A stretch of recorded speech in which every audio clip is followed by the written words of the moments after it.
안녕하세요. 판도라입니다. 판도라의 격리실문 이번 시간에는요. 퇴직소득세 지급 명세서 제출 방법에 대해서 이야기 나눠볼게요.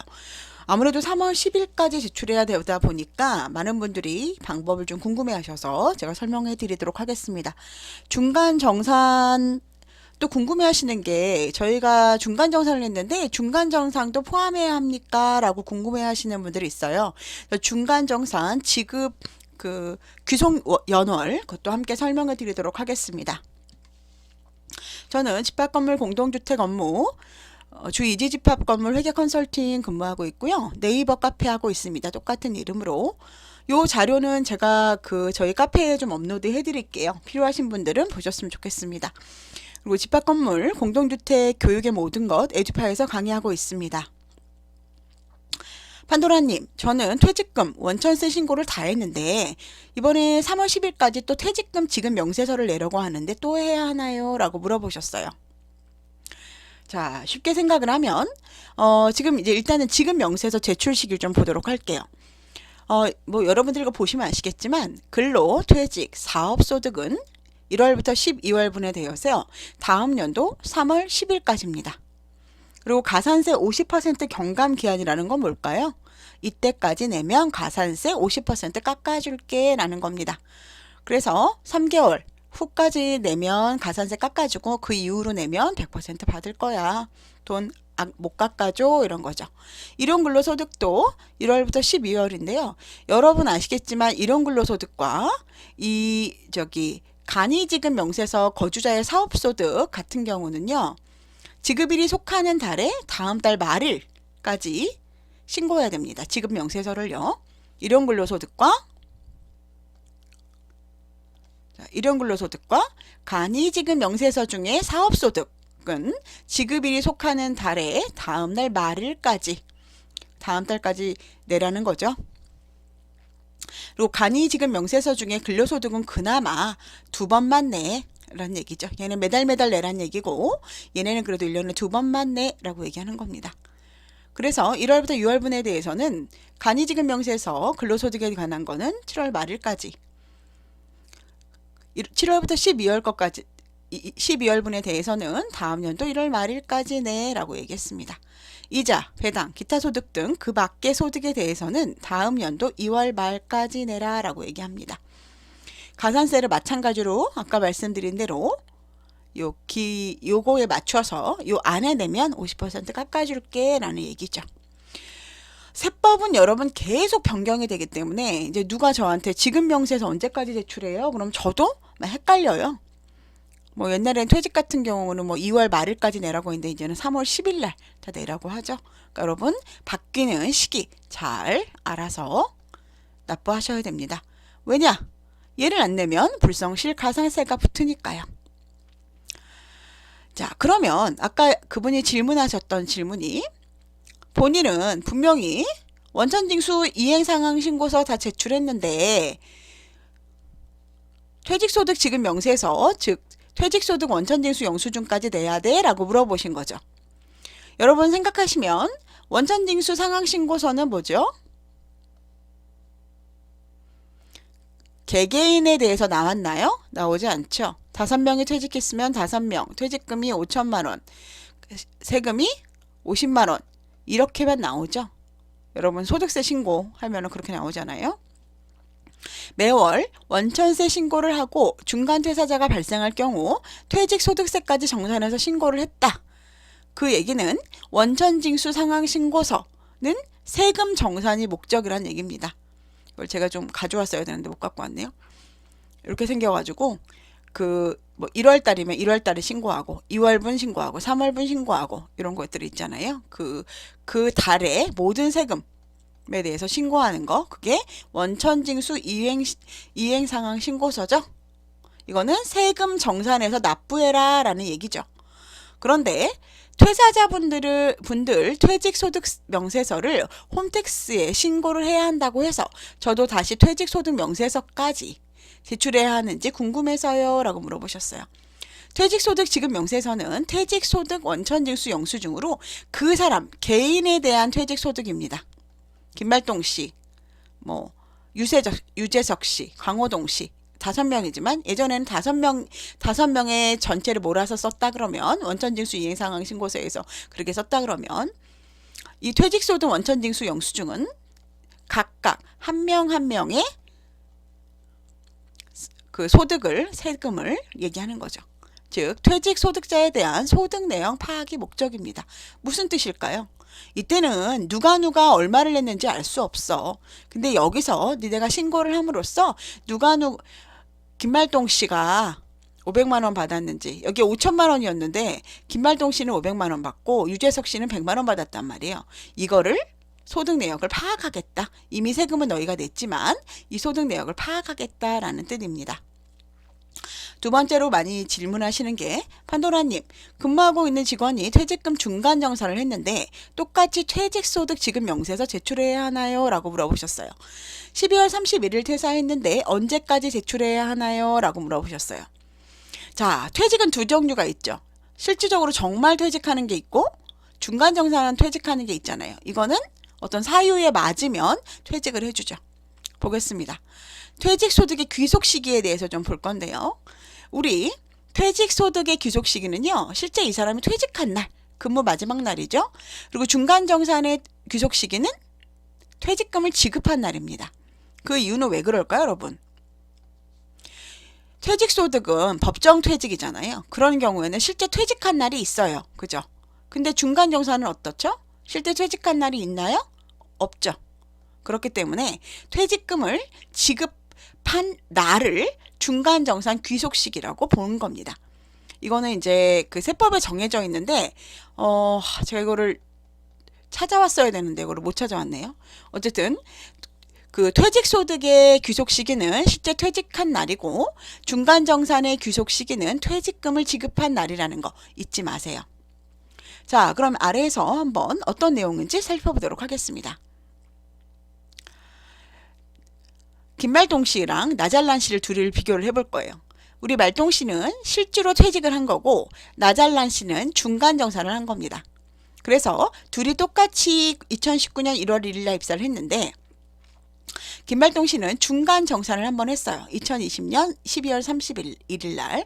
그리고는 실제 퇴사는 2021년 12월 31일까지 근무하고 퇴사를 했습니다. 그럼 퇴직금을 이때까지 주겠죠.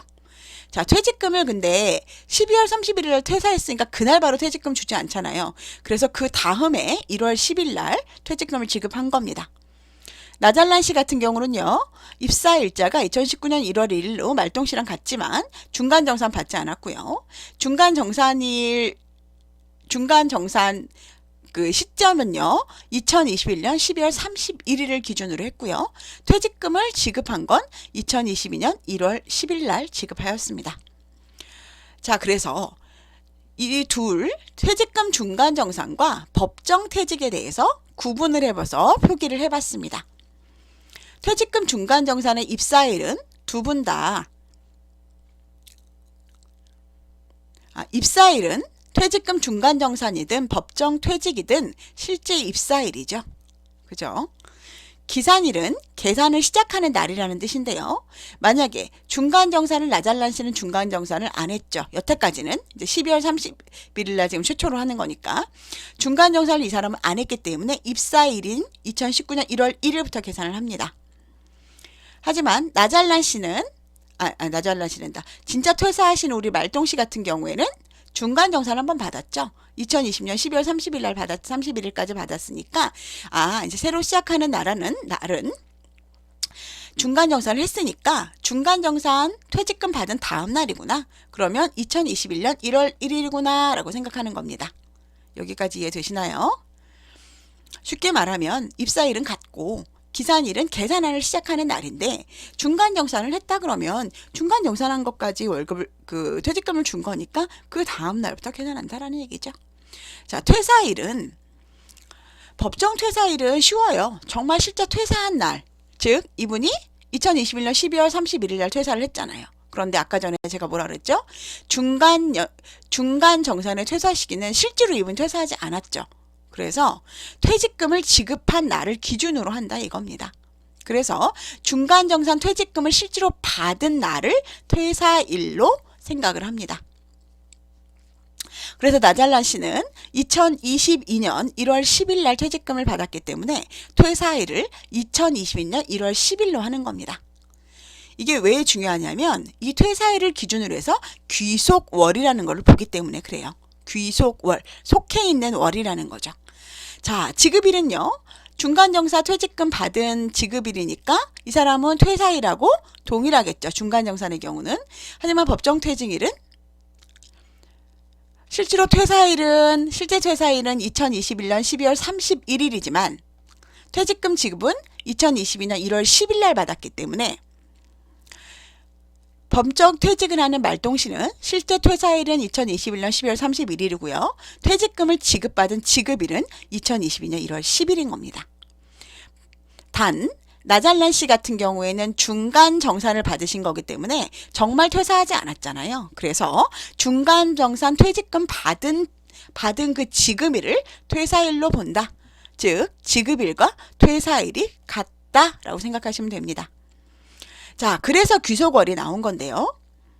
중간정산인 경우에는 중간정산 퇴직금 지급일이 속한 달, 즉 2022년 1월 10일 날 지급을 했기 때문에 귀속월이 2022년 1월이 되는 겁니다. 단 법정 퇴직, 실제로 퇴사한 사람은 퇴사일 자체가 2021년 12월 31일이기 때문에 퇴사일이 속한 달인 2021년 12월이 귀속월이 됩니다. 돈을 지급한 날은 같죠? 2022년 1월, 2021년 1월 이죠. 실제 지급한 날이니까. 중간전사 퇴직금 지급일이 속한 달입니다. 납부일은 지급한 다음 달 10일. 역시 마찬가지로 법정퇴직도 지급한 다음 날 10일입니다. 그런데 조금 차이가 나는 게 있어요, 여러분. 자, 이것 때문에 제가 이렇게 긴 길을 돌아서 온 건데요. 지급 명세서 제출 시기를 보겠습니다. 이 분이 만약에 2021년 12월 31일 날 중간정산 퇴직금을 직접 받았다면 이분은 다음 해인 2022년 3월 10일까지 납부하면 되겠죠.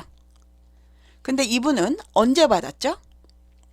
중간정산 퇴직금을 진짜로 받은 날이 언제죠? 2022년 1월이죠. 2022년 1월이 귀속월이 되었고 귀속월을 기준해서 지급 명세서를 제출합니다. 귀속월을 기준으로 다음 해 3월까지이기 때문에 2022년 1월에 귀속월이기 때문에 2023년 3월 10일까지 지급 명세서를 제출하는 겁니다. 반대로 법정 퇴직하신 2021년 12월에 퇴사 실제로 하신 분은 귀속월 자체가 2021년 12월이기 때문에 1년 후인 1년 후가 아니고 다음 해인 3월 10일까지 이분의 퇴직소득 지급 명세서를 제출해야 되겠죠. 왜냐하면 2022년에 2021년도분 1월 1일부터 12월 31일 건을 신고하잖아요. 자, 2022년 1월 1일부터 2022년 12월 31일 건은 2023년 3월 10일까지 제출하죠. 어떤 차이인 줄 아시겠죠? 자, 즉 여기서 두 가지 포인트가 있어요. 자, 퇴직소득의 귀속시기 때문에 이런 건데 중간 퇴사자는 상관이 없어요. 퇴사자는 실제로 퇴사한 날이 귀속월이기 때문에 문제 없습니다. 그냥 신고하시면 돼요. 근데 중간정사는 이분이 실제로 퇴사하지 않았죠. 그래서 그 귀속월 자체를 중간정산 퇴직금 지급일이 속한 달을 보는 겁니다. 그렇기 때문에 퇴사일 자체가 중간정산 퇴직금 받은 지급일이기 때문에 그래서 귀속월도 중간정산 퇴직금 지급일에 속한 달이라는 겁니다. 그래서 이분이 2022년 둘 다 똑같이 2022년 1월 10일 날 법정퇴직금과 중간정산을 받았지만 법정퇴직 같은 경우는 실제로 최종 근무한 2021년 12월 31일이 퇴사일이며 귀속월이고 중간정산하는 퇴직금 중간정산의 경우는 중간정산 퇴직금을 받은 지급일이 퇴사일이며 즉 귀속월이기 때문에 2022년 1월 10일 날 중간정산 금액을 받았기 때문에 이분의 귀속월은 2022년 1월이다.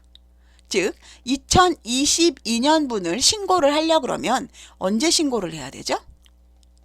2022년 1월부터 12월 것까지는 2023년 3월 10일 날 신고하죠?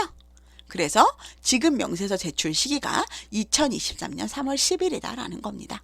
반대로 법정 퇴직은 퇴사한 2021년 12월 31일이 해당된 달이 귀속월이기 때문에 2021년 1월 1일부터 2021년 12월 31일 사용분에 대해서는 2022년 3월 10일까지 신고해라 이런 얘기입니다. 이해되시나요? 자, 이 뒤에도 그 신고 방법에 대해서 제가 좀 얘기를 드릴 거라서 이게 내용이 좀 길 것 같아요. 그래서 제가 여기까지만 일단 먼저 오늘 이거 찍고요. 다음 시간에는 실질적으로 퇴직소득 지급명세서 작성하는 방법을 안내해 드리도록 하겠습니다. 좋은 날 되시고요. 내일 또 뵙겠습니다. 행복하세요.